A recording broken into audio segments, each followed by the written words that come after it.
ഞാൻ എൻ്റെ അച്ഛൻ്റെ അനുഭവം കൊണ്ടാണ് ഞാനിവിടെ വന്നത്. ഞാൻ ഇതിനു മുമ്പ് തന്നെ തിരുനെൽവേലി അരവിന്ദയിൽ പോയായിരുന്നു.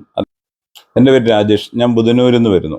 22 വർഷം മുമ്പ് എൻ്റെ അച്ഛൻ ഈ സ്ഥാപനത്തിൽ വന്നു. എൻ്റെ അച്ഛൻ്റെ കണ്ണ് ഇതുപോലെ തന്നെ തിരുവല്ല വാസൻ എന്ന ഹോസ്പിറ്റലിൽ പോയിട്ട് ലേസർ ചെയ്തിട്ട് കണ്ണിൻ്റെ കാഴ്ച നഷ്ടപ്പെട്ടു.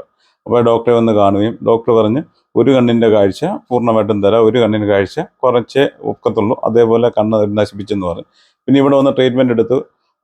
അതിന് ശേഷം എൻ്റെ അച്ഛൻ വീട്ടിൽ നിന്ന് പുറത്ത് തന്നെത്താൻ പോവുകയും ദൂരെയൊക്കെ യാത്ര ചെയ്യുകയൊക്കെ ഒറ്റയ്ക്ക് യാത്ര ചെയ്യുകയൊക്കെ ചെയ്തിട്ടുണ്ട്. കുഴപ്പമില്ല. അച്ഛൻ്റെ മരണകാലം വരെ പിന്നീട് പ്രശ്നം ഉണ്ടായിട്ടില്ല.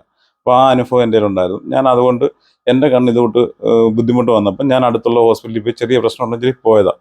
പോയി കഴിഞ്ഞപ്പോൾ അവർ പല കാര്യങ്ങളും പറഞ്ഞു, കണ്ണിൽ കുരുക്കളാണ് എന്നൊക്കെ പറഞ്ഞു.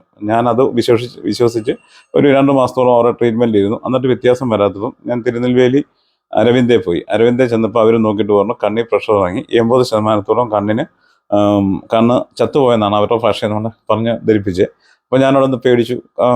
അന്നേരം പിറ്റേ ദിവസം തന്നെ വീട്ടിൽ വന്നു. എൻ്റെ അച്ഛൻ്റെ അനുഭവം എൻ്റെ കയ്യിലുള്ളതുകൊണ്ട് ഞാൻ വന്ന് ഡോക്ടറെ കാണുകയും ഡോക്ടർ അന്ന് തന്നെ ട്രീറ്റ്മെൻറ്റ് സ്റ്റാർട്ട് ചെയ്യുകയും പറഞ്ഞു. അതിനുശേഷം ഞാൻ സ്റ്റാർട്ട് ചെയ്തു. അത് വന്നപ്പോൾ എനിക്ക് പ്രഷർ കൂടുതലായിരുന്നു. അതിനുശേഷം ഇവിടെ ഇന്നലെ ഞാൻ വീണ്ടും ടെസ്റ്റ് എടുത്തു. പ്രഷറൊക്കെ നോർമലായി. ഞാൻ മെഡിസിൻ അവിടുന്ന് അരവിന്ദയിൽ നിന്ന് മെഡിസിൻ തന്നു. ആ മെഡിസിൻ ഞാൻ ഒഴിവാക്കി. ഇപ്പം മെഡിസിൻ കഴിക്കുന്നില്ല. ഇപ്പം 3 നേരം ഡ്രോപ്സ് ഒഴിക്കാൻ പറഞ്ഞു. ഞാനിപ്പം ഒരു നേരം ഡ്രോപ്സ് ഒഴിക്കുന്നുള്ളൂ. ഇപ്പം നല്ല വ്യത്യാസമുണ്ട്. എനിക്കിപ്പോൾ കാഴ്ചയിലായാലും നല്ല വ്യത്യാസമുണ്ട്. ഞാൻ ഇവിടെ കാഴ്ച വന്ന സമയത്ത് എനിക്ക് 4 വരിയെ കാണത്തുള്ളായിരുന്നു. ഇപ്പം ഞാൻ 6 വരിയോളം വായിക്കുന്നുണ്ട്. അപ്പം കാഴ്ചയ്ക്ക് നല്ല ഇതുണ്ട്. പിന്നെ ഇത് ലൈറ്റിൻ്റെ ഒരു ഇച്ചിരി പവർ വ്യത്യാസമുണ്ട്, അതേ ഉള്ളൂ. അല്ലാതെ നല്ല ഇതാണ്. ഇനിയും പ്രഷർ ചെക്ക് ചെയ്യാനായിട്ട് അടുത്ത മാസം വരാൻ പറഞ്ഞിട്ടുണ്ട്. അല്ലാതെ ഇപ്പം വേറെ പ്രശ്നങ്ങളൊന്നുമില്ല. കണ്ണിനും നല്ല ഇതായി. ഇവിടുത്തെ ആൾക്കാരൊക്കെ നല്ല സഹകരണമാണ്. കുഴപ്പമില്ല. എല്ലാവരും നമ്മളോട് നല്ല സഹകരണവും നല്ല ഇതുമാണ്.